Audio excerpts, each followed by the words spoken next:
सबका साथ सबका विकास का दावा है कि जो प्रधानमंत्री जी का इंटरव्यू ले, जो उनसे पूछे कि आप आम चूस के खाते हैं कि काट के खाते हैं, उसके लिए तो रेड कार्पेट बिछा है।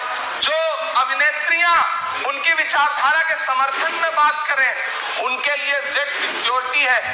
लेकिन वो शाहरुख खान जो पूरी दुनिया में भारत के तिरंगे का मान बढ़ाता है, उसके लिए सोशल मीडिया पे किस तरह के ट्रेंड चलाए जाते हैं। कौन सा सबका साथ सबका विकास है महोदय? इसी दिल्ली में एक सांसद पाए जाते हैं, सत्ताधारी पार्टी के सांसद हैं, वो अपने कार्यक्रमों में सार्वजनिक मंचों पे खड़े होकर कहते हैं कि मुसलमानों का आर्थिक बहिष्कार करो। आप कह रहे हैं सबका साथ सबका विकास। कैसे होगा सबका साथ सबका विकास? कि दिल्ली पुलिस उस पर कोई कार्रवाई नहीं करती, उल्टा जो मीडिया उसको दिखाने का प्रयास करती है उनको नोटिस भेजा जाता है। ये कौन सा सबका साथ सबका विकास है उपसभापति महोदय? प्रधानमंत्री जी अपने भाषणों में सबका साथ सबका विकास की बात करते हैं, तो लोकसभा में एक भी टिकट ये सत्ताधारी दल किसी मुसलमान को नहीं देता, राज्यसभा में एक भी टिकट किसी मुसलमान को नहीं देता, विधानसभा में जो बड़े बड़े प्रदेश है उसमें एक भी टिकट मुसलमान को नहीं देता। ये कौन सा सबका साथ सबका विकास है? काहे का सबका साथ सबका विकास? ये नारा, ये दावा खोखला है। मैंने प्रधानमंत्री जी के भाषण सुने हैं। जब 3 तलाक पर बिल आ रहा था उपसभापति महोदय, तो प्रधानमंत्री जी कहते थे कि मैं अपने मुस्लिम बहनों को हक दिलाना चाहता हूं, उनके न्याय के लिए लड़ रहा हूं। तो उस भाषण के महज 2.5-3 घंटे बाद उनके गृह राज्य गुजरात में बिल्किस बानो के आरोपी रिहा किए जा रहे थे। उसी दिन उन्हें माला पहनाया जा रहा था, उनका सम्मान किया जा रहा था। ये कौन सा सबका साथ सबका विकास है? कई सारे मंत्री हैं जो ट्रेवल एजेंसी खोल के बैठे हैं, जो कहते हैं कि देशभक्ति हर दिन देशभक्ति साबित करो, चले जाओ वहां चले जाओ। मैं तो उनसे कहना चाहता हूं कि तुमने नफरत का जो बाजार सजाया हुआ है, तू ये कहता है मुसलमान पराया हुआ है, आजा दिल चीर के दिखलाऊं वतन का नक्शा, मेरा भारत मेरी सांसों में समाया हुआ है। तभी राकेश सिन्हा जी बात कर रहे थे, अभी नहीं है शायद, कहीं चले गए हैं आसपास। उन्होंने अपने भाषण में 23 बार सबका साथ सबका विकास की बात की।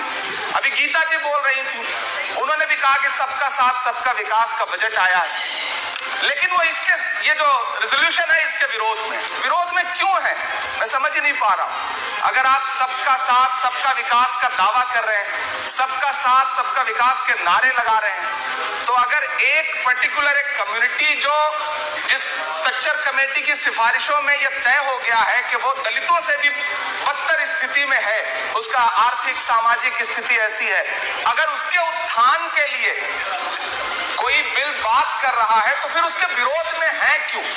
दरअसल ये वही मानसिकता है जो लगातार काम कर रही है, जिसके तहत अमृत काल में भी जो बजट पेश किया जाता है उसमें जो अल्पसंख्यकों का बजट है उसमें 38% की कटौती की जाती है, और फिर कहा जाता है कि हम सबका साथ सबका विकास का दावा कर रहे हैं। ये कौन सा सबका साथ सबका विकास का दावा है? मदरसों के जो शिक्षक हैं उनका कई साल से उनको वेतन नहीं दिया गया। हमारे पास उनके फोन आते हैं, कहते हैं कि हमारी बात सदन में उठाइए, हम भूखों मर रहे हैं, हमारे घरों में चूल्हे नहीं जल रहे। हम जब उनकी बात यहाँ करें तो विरोध, लेकिन बातें क्या है? सबका साथ सबका विकास, सबका साथ सबका विकास। एक नारा सुनाई पड़ेगा कि सबका साथ सबका विकास। ये कैसा सबका साथ सबका विकास है? मैं सदन से ये पूछना चाहता हूँ कि आज सत्र चल रहा है उपसभापति महोदय, और इसी संसद से महज 800 मीटर की दूरी पर जंतर मंतर पर खड़े होकर के कार्यक्रम आयोजित होता है अभी 4 दिन पहले, और एक व्यक्ति वहां खड़ा होकर के सीधे आह्वान करता है, सीधे आह्वान करता है। और सभापति उपसभापति महोदय मैं पूछना चाहता हूं कि दिल्ली पुलिस उस पर कोई कार्रवाई नहीं करती, उल्टा जो मीडिया उसको दिखाने का प्रयास करती है उनको नोटिस भेजा जाता है। ये कौन सा सबका साथ सबका विकास है उपसभापति महोदय? ये हम बहुत गंभीर लोग यहाँ बैठे, मैं उच्च सदन में बैठा हूँ, मैं यहाँ खड़ा होकर के कहना चाहता हूँ ये कौन सा सबका साथ सबका विकास है उपसभापति महोदय? इसी दिल्ली में एक सांसद पाए जाते हैं, सत्ताधारी पार्टी के सांसद हैं, वो अपने कार्यक्रमों में सार्वजनिक मंचों पे खड़े होकर कहते हैं कि मुसलमानों का आर्थिक बहिष्कार करो। आप कह रहे हैं सबका साथ सबका विकास। कैसे होगा सबका साथ सबका विकास जब सत्ताधारी पार्टी के सांसद आर्थिक बहिष्कार की अपील करेंगे और उनके खिलाफ एक मामला तक दर्ज नहीं होता। प्रधानमंत्री जी अपने भाषणों में सबका साथ सबका विकास की बात करते हैं, लेकिन अफसोस है कि जब राजनीतिक तौर पर विकास करने की बात आती है तो लोकसभा में एक भी टिकट ये सत्ताधारी दल किसी मुसलमान को नहीं देता, राज्यसभा में एक भी टिकट किसी मुसलमान को नहीं देता, विधानसभा में जो बड़े बड़े प्रदेश हैं उसमें एक भी टिकट मुसलमान को नहीं देता। और वो तीन जो नाम के लोग थे, मुख्तार अब्बास नकवी साहब, एमजे अकबर साहब, सैयद जफर इस्लाम, उनको भी किनारे लगा दिया जाता है। ये कौन सा सबका साथ सबका विकास है? काहे का सबका साथ सबका विकास? ये नारा, ये दावा खोखला है। मैंने प्रधानमंत्री जी के भाषण सुने हैं।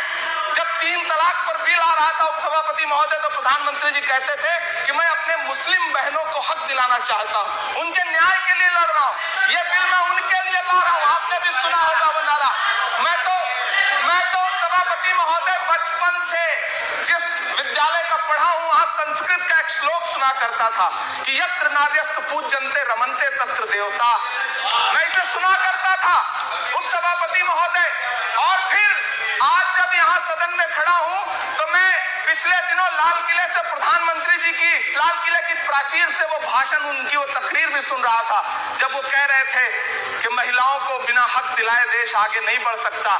जब वो लाल किले की प्राचीर से ये बात बोल रहे थे तो उस भाषण के महज 2.5-3 घंटे बाद उनके गृह राज्य गुजरात में बिल्किस बानो के आरोपी रिहा किए जा रहे थे। उसी दिन उन्हें माला पहनाया जा रहा था, उनका सम्मान किया जा रहा था। ये कौन सा सबका साथ सबका विकास है?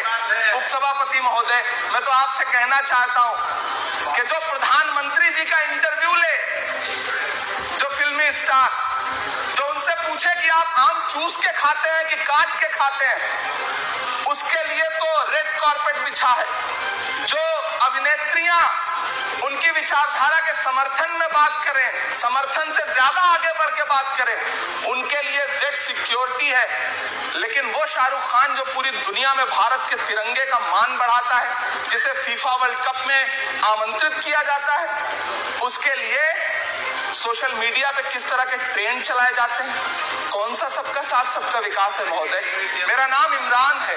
मैं उस पीड़ा को महसूस करता हूं जिस पीड़ा का जिक्र अभी मनोज झा जी कर रहे थे। मैं उस पीड़ा से गुजरता हूं, इसलिए मैं आपसे यहाँ खड़ा होकर कहता हूं कि हम हर दिन सुनते हैं, कई सारे मंत्री हैं जो ट्रेवल एजेंसी खोल के बैठे हैं, जो कहते हैं कि देशभक्ति हर दिन देशभक्ति साबित करो, चले जाओ वहां चले जाओ।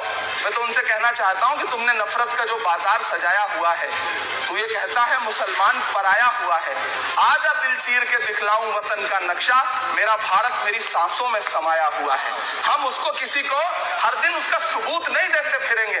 ऐसे में अगर ये बिल मांग करता है कि मुसलमानों के शैक्षिक और उनके सामाजिक, उनके आर्थिक उत्थान के लिए सरकार उस पर ध्यान दे, तो फिर तकलीफ क्या है, दिक्कत क्या है? क्या आपका जो नारा है वो झूठा है? क्या सबका साथ सबका विकास का नारा सिर्फ खोखला है? बजट से तो यही जाहिर होता है, आप लगातार घटाते जा रहे हैं बजट, आप लगातार कटौती करते जा रहे हैं।